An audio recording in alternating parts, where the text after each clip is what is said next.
आपण पाहताय न्यूज 18 लोकमत आणि आता बातम्या पाहूयात सविस्तर। बदलापूरमध्ये एका नामांकित शाळेत 2 अल्पवयीन मुलींवर लैंगिक अत्याचार झाल्याचा संतापजनक प्रकार घडला।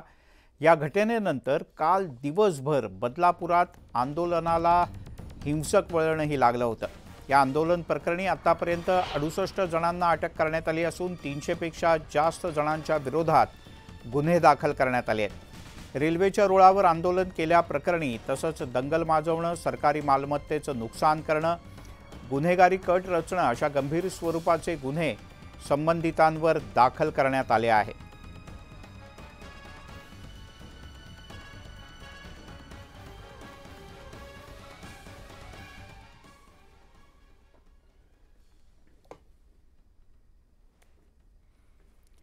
दरम्यान बदलापुरात काल झालेल्या आंदोलनाच्या पार्श्वभूमीवर अतिरिक्त पोलीस आयुक्त डॉक्टर सुधाकर पाठारे यांच्याशी बातचीत केली आमचे प्रतिनिधी अजित मांढरे यांनी।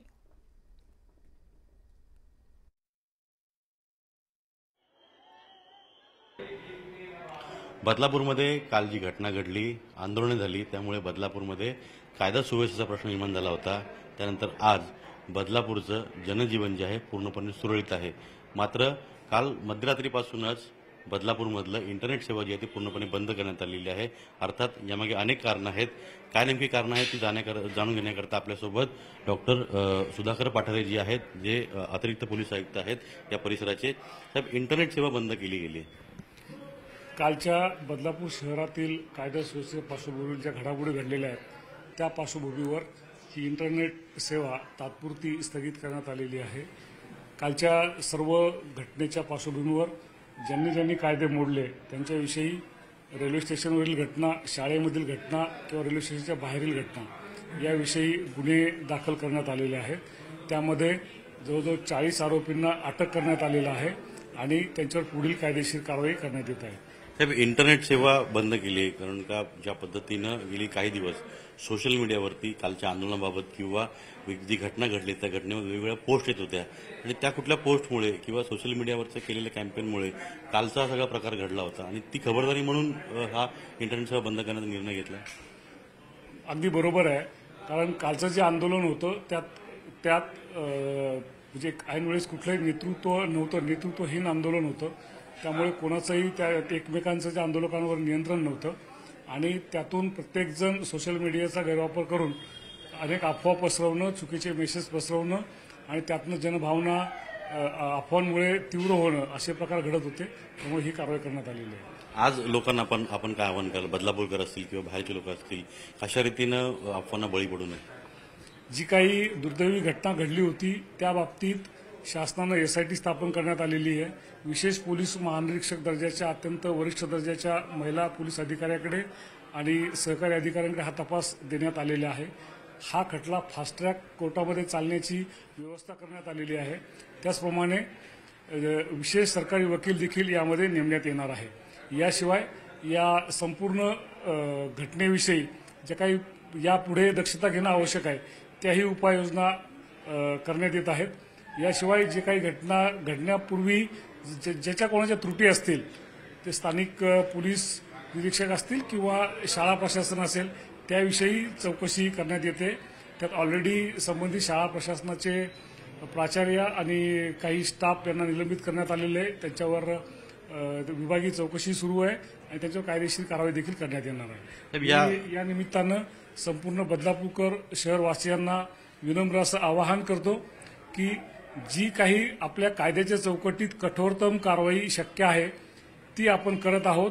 संबंधित आरोपीला कठोरतम शिक्षा होण्यासाठी आपण सर्वजण जे काही सर्व उपाययोजना आहेत त्या करत आहोत। संपूर्ण शासन प्रशासन यामध्ये प्रयत्नरत आहे। त्याचप्रमाणे आपण नेहमी या शहरातील शांतता अबाधित ठेवलेली आहे। संपूर्ण प्रशासन, पोलीस प्रशासनाला आपण सहकार्य केलेलं आहे आणि म्हणूनच या शहराची एक वेगळी ख्याती आहे। त्यामुळे काही इमॅच्युअर किंवा समाजकंटक लोकांच्या आहारी जाऊन किंवा सोशल मीडियातील अफवांचा आधार घेऊन कुठल्याही गैरसमजाला बळी पडू नका। आपल्याला काही माहिती हवी असेल, शंका असेल तर स्थानिक पोलीस प्रशासनाशी संपर्क करा, आपल्याला उचित माहिती देण्यात येईल। परंतु कसल्याही परिस्थितीत आपण कायदा हातात घेऊ नका। आणखी एक आवाहन मी सुज्ञ बदलापूरकरांना करू इच्छितो की या संपूर्ण प्रक्रियेमध्ये पोलीस यंत्रणा ज्या चिमुरड्यांना न्याय देण्यासाठी प्रयत्नरत आहे. आपण कायदा हातात घ्यायचा प्रयत्न केला तर त्या पोलीस यंत्रणेला कायदा सुव्यवस्था हाताळण्यामध्ये व्यवस्था राहावं लागते आणि त्यामध्ये तपासामध्ये निश्चितच आपल्या असमंजसपणामुळे अडथळे निर्माण होत आहेत आणि आपण निश्चितच सर्वजण समंजस आहात, नेहमी सहकार्य करता आणि जबाबदार नागरिक म्हणून आपण ही भूमिका पार पाडाल आणि प्रशासनाला सहकार्य करून अफवांवर विश्वास न ठेवून शांतता अबाधित ठेवण्यासाठी आपण सर्वजण सहयोग द्याल अशी अपेक्षा बाळगतो, नव्हे तर मी खात्री बाळगतो. काल जे आंदोलन झाले जवळपास 40 लोकांना आपण अटक केलेली आहे. रेल्वेच्या पोलिसांनी 28 लोकांना अटक केलेली आहे.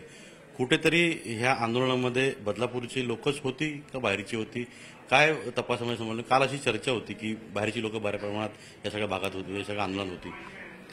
बऱ्याचदा नेतृत्वहीन आंदोलन असेल तर समाजकंटक त्या परिस्थितीचा फायदा घेतात, जी सामाजिक शांतता बिघडवण्याचा प्रयत्न करतात, सामाजिक अशांतता पसरवण्याचा प्रयत्न करतात.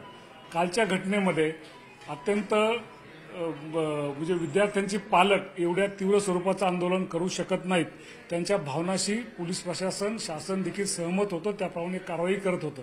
मात्र यामध्ये निश्चितच समाजकंटकांनी काही सहयोग घेतलाय आणि त्यात कृती केलेली आहे. या संपूर्ण प्रकरणाचे सीसीटीव्ही आणि व्हिडिओ शूट पोलिसांकडे आहे, प्रशासनाकडे आहे. त्या प्रत्येक गोष्टीचं अॅनालिसिस केलं जाईल आणि ज्यांनी कोणी कायदा मोडला त्यांच्यावर निश्चितपणे कठोरतम कारवाई करण्यात येईल. आज अखेरपर्यंत बदलापूर पूर्व आणि पश्चिम पोलीस स्टेशनमध्ये जवळजवळ 40 आरोपींना आपण अटक केलेलं आहे आणि त्यांच्यावर कठोर अशी कारवाई आपण करत आहोत. ज्यांनी बाकीच्यांनी जे त्यात हे कायदा मोडलेला आहे ते सर्वांचे पुरावे आणि ऑडिओ व्हिज्युअल्स याच्या आधारे आपण त्यांच्यावर देखील कठोरतम कारवाई करत आहोत.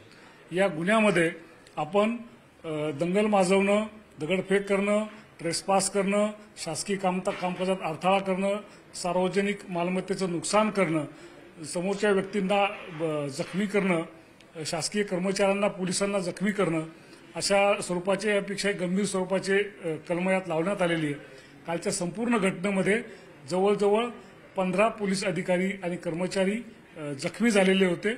त्यांच्यावर देखील ट्रीटमेंट यामध्ये घेण्यात येत आहे. अत्यंत महत्वाचं त्यांनी वक्तव्य केलंय. बदलापूरकरांनी या सगळ्या पोलिसांच्या आव्हानाला, विनंतीला मान देऊन बदलापूर शांत ठेवावं, पोलिसांनी त्यांचं काम करून द्यावं. पोलीस ज्या पद्धतीनं तपास करत आहेत ते कायद्याच्या अधीन राहून तपास करत आहेत. त्यामुळे काल जी घटना घडली तो जनतेच्या त्या भावना होत्या ते झालं, पण पुढे जाऊन पोलिसांना काम करण्याकरता अडथळे निर्माण जर झाले तर तपास योग्यरीत्या होणार नाही. हे महत्वाचं वक्तव्य जे आहे ते पाटरे साहेबांनी केलेलं आहे. पुढे रमेश भटसह अजित मांढरे, न्यूज 18 लोकमत, बदलापूर.